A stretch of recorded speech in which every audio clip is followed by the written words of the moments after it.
Hello everybody, my name is Jenny and I am a newbie miniature painter.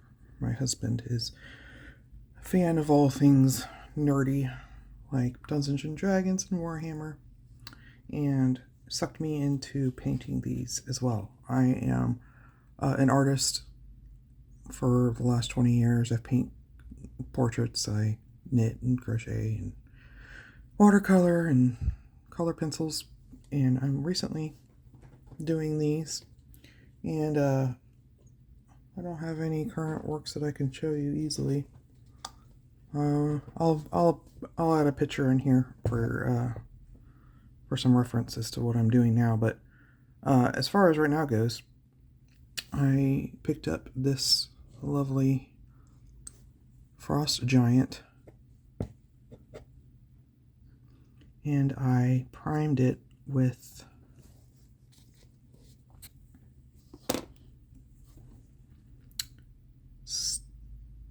Res surface primer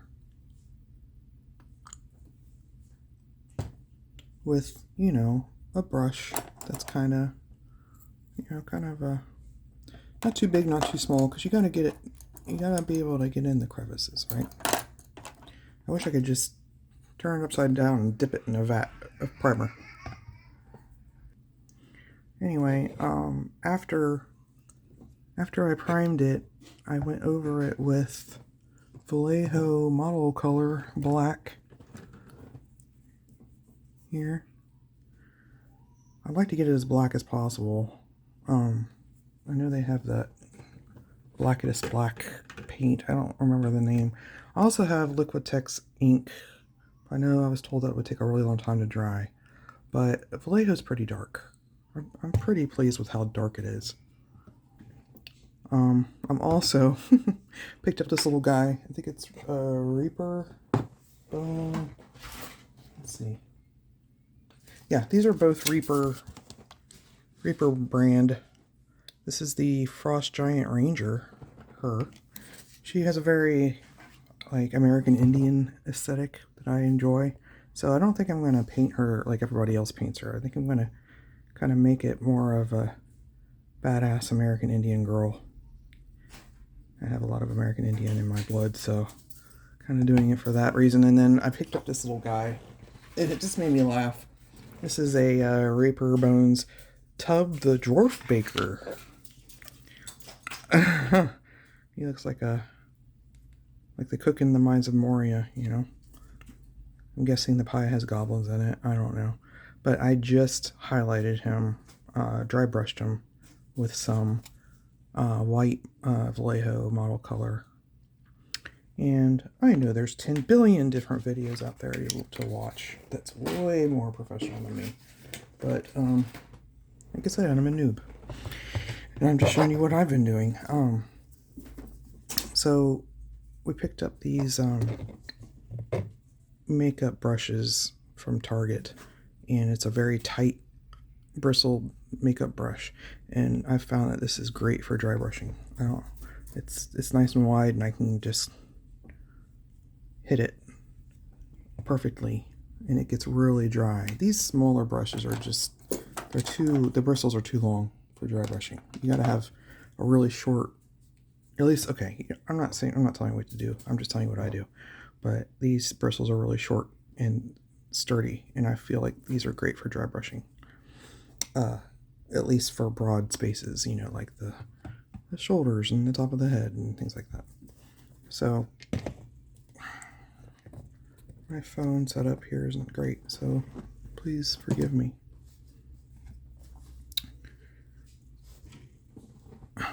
So all I'm going to do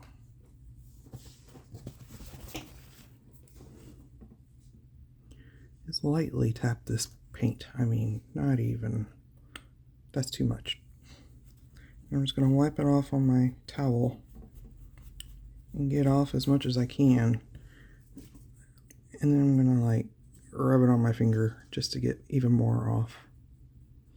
And you kind of decide what angle you want the light to come from. Typically people just do it from the top, especially if you're doing zenithal highlighting where you take a spray bottle of white and just kind of spray down. But with brushing, you can go up, you can go down, you can go at this angle. I typically go from kind of a corner angle. It doesn't really matter. All that's important is that you leave the places that are underneath the arm, underneath the weapon, underneath the... Obviously, I'm not going to go in here. I'm not going to go in here and highlight this because the light would never highlight that area. I'm not going to highlight under here. So I'm going to highlight... It's a little thick actually, but it's okay. I'm going to highlight her head. Sorry if my lighting's off. This is really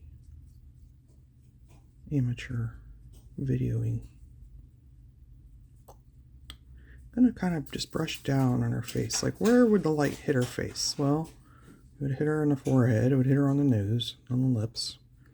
But I'm not going to go too deep in to get the sides of her cheeks because that's going to stay dark. Okay. So I'm going to kind of go on her boobies here.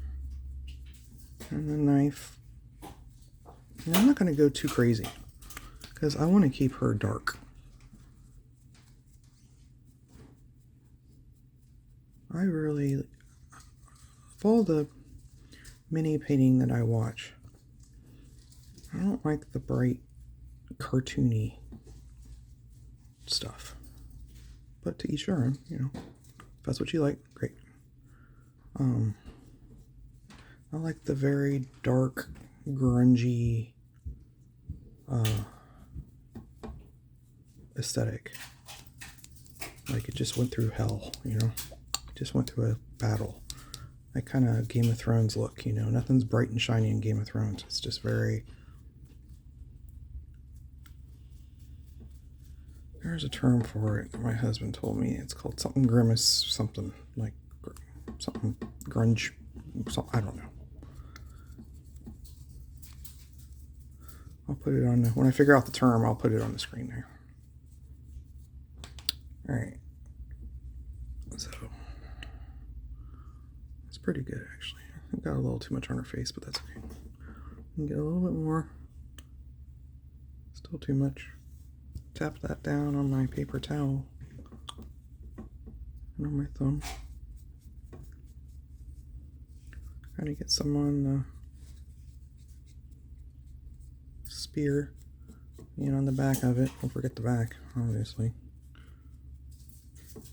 So I'm just going to kind of do it on the top, not going underneath at all. My cat is a pain in the ass. He's playing with something. That's probably what you're hearing. Okay, so I'm going to get some more paint.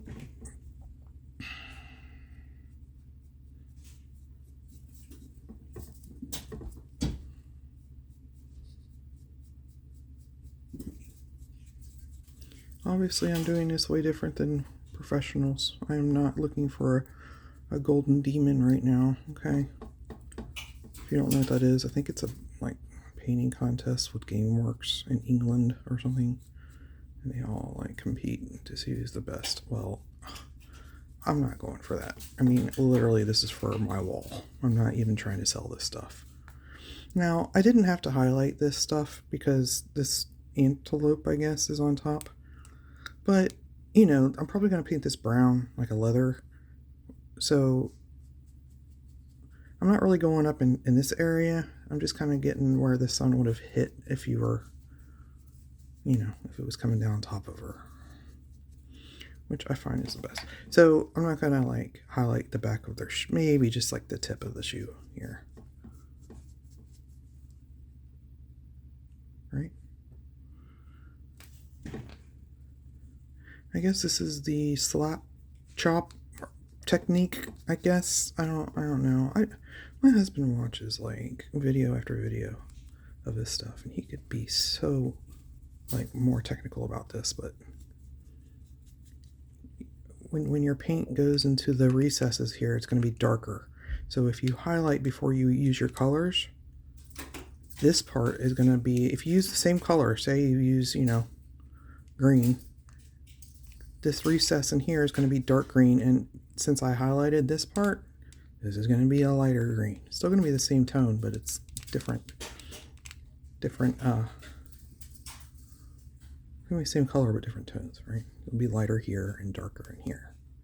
Because the ones I see that, you know, people have never painted before, they'll just slap a bright green on here or a bright blue, and it's thick and chunky and gross, and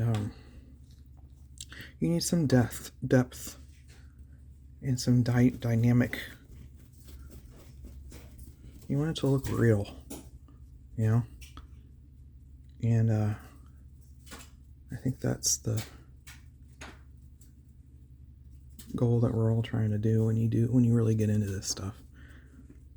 So that's why I don't want to do like crazy colors on this. I want it to be brown and black, because if this lady was in the wilderness, and she's probably, I don't know, she might be well off. She has some pretty fancy plates here on her armor, so she might be some kind of warrior.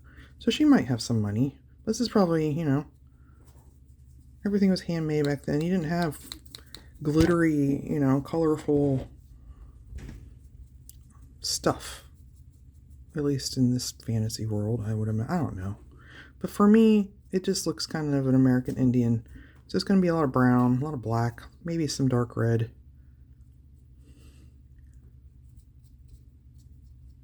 Because a lot of the ones that I've seen her online that people have done, she has like a blue face, blue skin. Because she's a frost giant, right? So she's going to be cold. And, you know, her hair is all kind of frosty. But, you know, do what makes you happy. You don't have to copy. Because what's the point of that? Make it unique. This is just stuff I do so I don't have to do laundry right now. And be productive and do something with my hands, you know. If you want it to look like, you know, a Spider-Man frost giant, by all means, go for it. Be a little weird, but it's going to sit on your bookcase, right? Not my bookcase. Actually, my Michael's, the craft store, had a special on those shot glasses, like holder, like display cabinet. It was buy one get one free. You know, like $60 a piece. I couldn't believe it. So we got 2 of them, and they've been fitting. All of our little minis have been fitting in there really well. So that's about how I do it. Maybe get more of her foot, more of her arm a little bit. There you go. And I'll do a different video for the actual, like, how I start putting colors on my base coats and stuff. If you want to watch that, by all means do. Oh, I hit that way too hard. That's okay.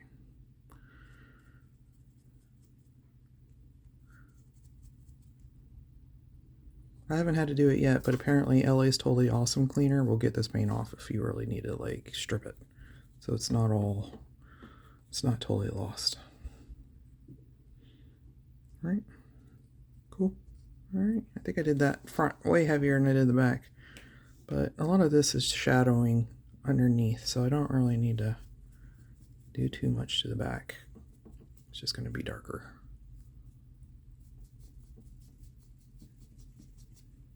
I like these bigger models. I've tried to do, my god, I've tried to do these little teeny tiny ones. It's a freaking nightmare. Let me show you. Here's a Legolas. It looks like crap. I'm just like, no. I don't like the bright green. It needs to be dinged down a lot. But they're so tiny, and I get why people want to do them. I mean, it's great, but I'm gonna get up and get my latest one.